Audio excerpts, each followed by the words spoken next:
Hello and welcome to Rounded Photography. I'm your host, Dylan Kraft, and on today's episode, we actually get to talk to a seasoned professional, Bruce Mosher. Bruce, tell us a little bit about how you got into photography. It started back in high school. I was, actually my oldest brother had 35mm cameras, and I started playing with them, started doing some shooting. We had a photography class in high school, which was actually 9th grade for me. And or no, it was actually 10th grade. Jack Jasperson was my instructor here in Pine City, and Jack always said he never gives out A's, but that's all I ever got in his class. That's awesome.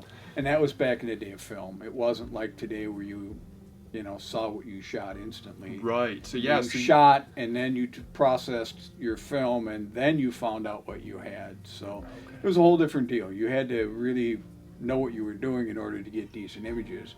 You couldn't just go and shoot. Right. See, that would be completely different than how a lot of us shoot today, is where we instantly can shoot and take a look at our photo right as it happens. So you got into shooting a lot of sports, is that right?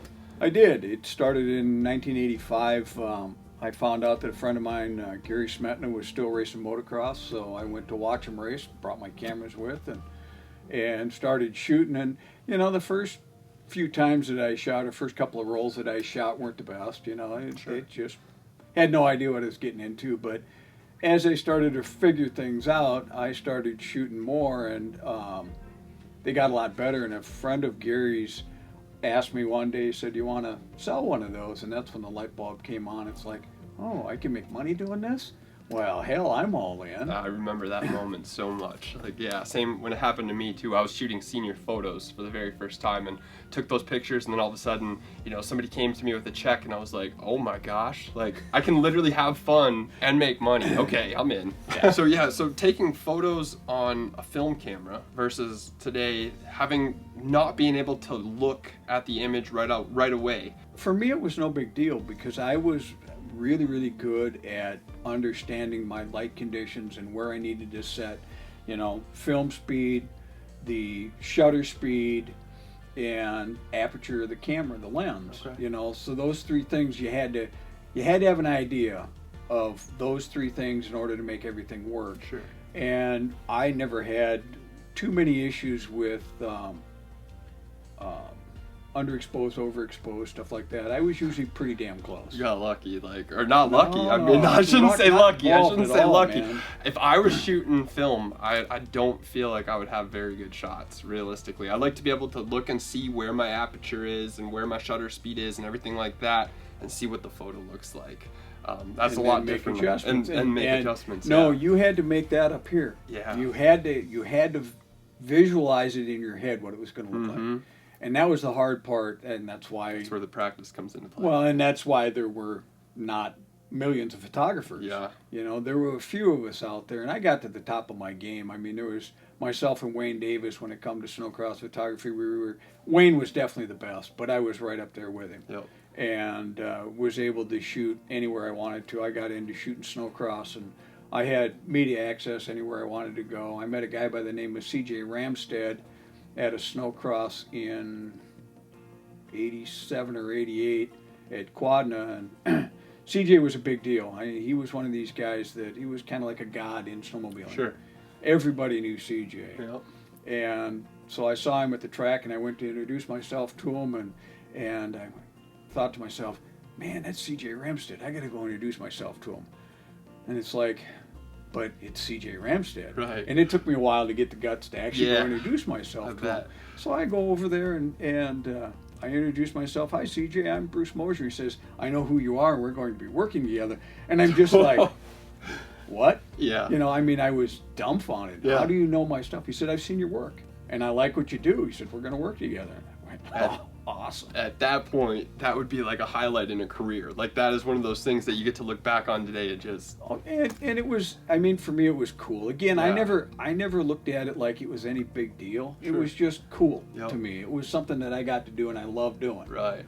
I went to, I can't even tell you how many races I went to over the years. I just went, I was at snowcrosses all over the place all the time, and always was able to get media access. Sure. If I had a problem, CJ took care of it for me, so. So what kind of camera did you shoot on? I started out with Minolta XGM was my first camera, Okay. and then I moved up to an autofocus back in the day that was Minolta had the best. It was a 7000i. That was probably the best autofocus. It was better than Nikon. The autofocus was actually faster than Nikon. Woo. And that's why I went with the Minolta. And then I bought a 9000i, and supposed to be the greatest, better, more accurate, blah blah blah. And Sure. I almost pitched that camera out onto the highway more than once because Really?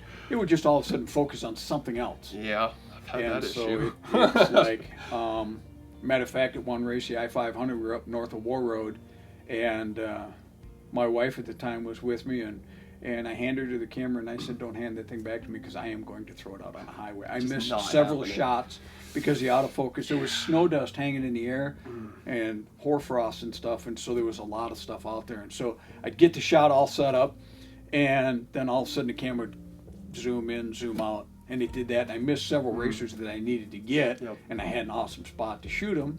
Didn't have any pictures of them, and I was done with that thing. So I took the old 7000i out and finished shooting the weekend of the race with that. Yeah. So where's your work been published?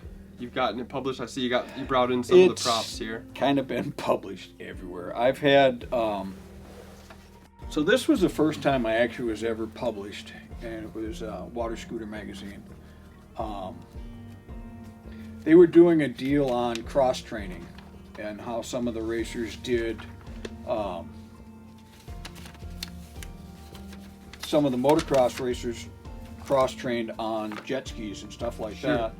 So they published some of my stuff. That'd be so cool. Yeah. I've never had any of my work yet in a magazine or anything. And That's I've goals. had tons of it. Goals. There's two of them here from Wayne Davis, and then I've got one in there of mine. Okay. What would you say is your most memorable photograph? Oh, that's easy. The print that I took, I was at the I-500 in 1994, and I had found a spot. I scouted ahead on the first day of the race. It's a 3-day race, Okay. and it goes from White Bear Lake to Manitoba to Winnipeg. Okay. And then the next year would go from Winnipeg to White Bear, and this year it was actually from Winnipeg to White Bear.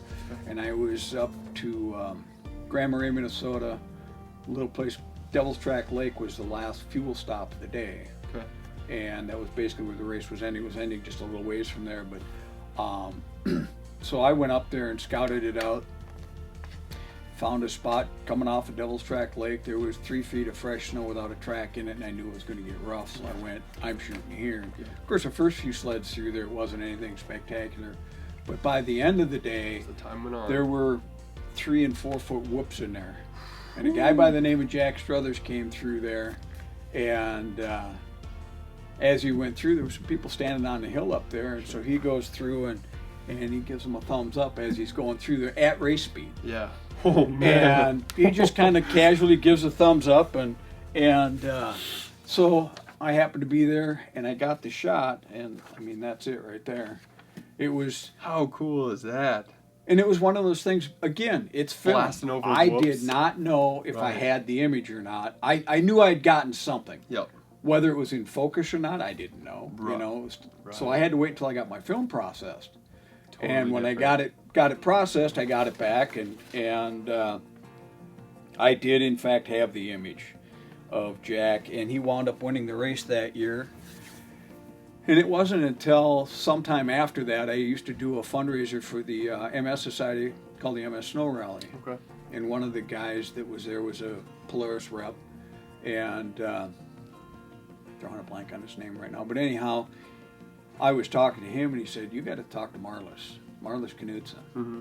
And I said, "Okay." He said, "I'll give you her contact information. She's in charge of all the advertising and stuff for Polaris. So I'll give you her name and call her and tell her what you got." And so I did. I called and couldn't get through to her. She wasn't interested in talking to him and nobody. Sure, For the most yeah, part. yeah. She's like, yeah, whatever. And I was persistent though. I'm not a guy that gave up easy, and that's why I got to do a lot of the stuff that I did over the years with my photography, was because I just didn't, somebody tell me no, and it's like, yeah. And I think almost you have to be too in this day and age too, because we're now competing against thousands of people who are photographers, right? Like, you know what I mean? So you definitely have to, if you want it, you can do it, but you have to hit it hard. That's for sure. And so I finally got through to Marlis, and I said, hey, I got this really cool shot of Jack Struthers from the I-500, and she said, we're not interested. You know, that race is done and over with. We're just not really interested in seeing it. Sure. And I told her, I said, here's the deal. I said, let me send you the photo, and if you don't like it, send it back. Yep. But I guarantee you, you're going to want to see this image. Sure. And so she said, all right, fine. Here's where you got to send it. You know, mail it to us. And so I mailed it in to her, and 3 days later, I get a phone call from Marla. She said, we're using your photo. Here's who you got to contact That's to so get paid, and blah, blah, blah. And they sent all this stuff out, and that's what that is. They actually sent me a little packet of stuff when it was actually, that was the proof, basically, that they were Very, very going to cool. use. Yep. And that was what was published worldwide. It was in every snowmobile magazine worldwide. Wow. Yeah, it was cool. It's super cool that you had the opportunity to have something that was printed worldwide with your name on it. well, right? and that was the other deal. I did not charge Polaris a lot for it. Okay. I think I charged them $30 or $50 for the image, Mm-hmm. but I told them my name had to be on it every time it was published. See, and And if you look at worth this, everything. it says, you know, photo by Bruce Mosher, but copyright 1994, Polaris Industries. Yep. They put that on there because I made them put that on there. But my name went worldwide. Now everybody knows who I am. This is true. I've gone with this guy to many events, and I promise you, literally every time you turn a corner, he's just, hey man, how's it going? And that right there, just stand alone. Like, I mean, you got the opportunity to meet everybody. But Bruce, I think we're going to be wrapping it up here. So thank you so much for the opportunity to get to chit chat with you a little bit and see what it was like back in the day on film. And yeah, I think hopefully everybody else enjoyed. Thank you guys so much for watching, and don't forget to like, comment, share, and subscribe, and we'll see you guys next time.